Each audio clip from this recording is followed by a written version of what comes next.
LEGO has made several changes to how they produce Star Wars sets and minifigures, and some of these changes were simply bad, at least according to LEGO fans. I compiled a list of what I think, and many of you also might think, are the 5 worst changes seen throughout LEGO Star Wars history. Despite some bad changes, LEGO for the most part makes good and necessary changes as the years go by, and I am not opposed to improvement in any way. But bad changes? That's another story. Jumping right to it, we have the most obvious one, and that is modern Clone Troopers.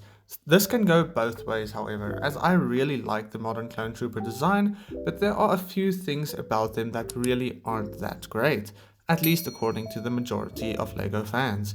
Helmet holes, introduced in the 2022 ATTE, didn't land well with the fans, and even worse, the printed camo seen on several new Clone Troopers looks really bad. The helmet holes are excusable, as it makes sense with several Clone Troopers and doesn't look too bad in my opinion, but the printed camo is really an unfortunate change, as the camo we've seen in the past just works so well. Next I have a change that I personally really dislike, and that is the new dual molded Stormtrooper helmet. The previous Stormtrooper design honestly looked perfect, and the Stormtrooper was one of the best designed Star Wars minifigures in my opinion. But in 2019 they changed the helmet to a dual molded design, which just doesn't look that good. The design is oversized and just doesn't look as good as the previous one, and I think this was a really bad change LEGO has made. Another change in Star Wars helmets is the Rebel Pilot helmet that was changed to an oversized dual molded design as well. Luckily, LEGO only used this mold once in the 2018 X-Wing, which is widely considered the best X-Wing but has some of the worst pilot minifigures because of the helmets. Once again, the standard helmet mold works perfectly and the printed visor works well as well, and there was no need for this updated helmet, and LEGO seemingly saw their mistake on this one at least. In recent years, LEGO changed how they designed some iconic ships in modern sets, such as the Slave One as well as the TIE Fighter. Some people like this, or see it as a cheaper way of getting these iconic vehicles, and they don't look too bad.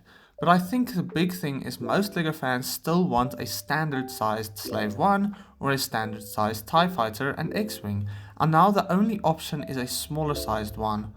The newest Republic gunship also had a significant downsize, as well as the Star Destroyer coming out soon.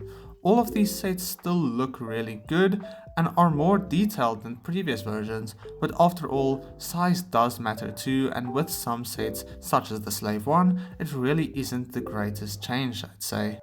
May the 4th is always a brilliant period of time in LEGO Star Wars, as we see a new UCS set as well as a gift with purchase. However, the gift with purchase has changed significantly throughout the years. Recently we got full-scale sets, which are nice to see, but the period of time where we could get a minifigure polybag as an exclusive gift with purchase was so much better. LEGO Star Wars fans love minifigures, and an exclusive figure with an expensive purchase was so cool to see, and the prices of those minifigures today say the same thing. Those are the 5 worst changes we've seen in LEGO Star Wars to date. If you agree with this list, please let me know down below, and if you don't, drop your opinion below as well. Other than that, I'll see you in the next one. God bless you, and cheers.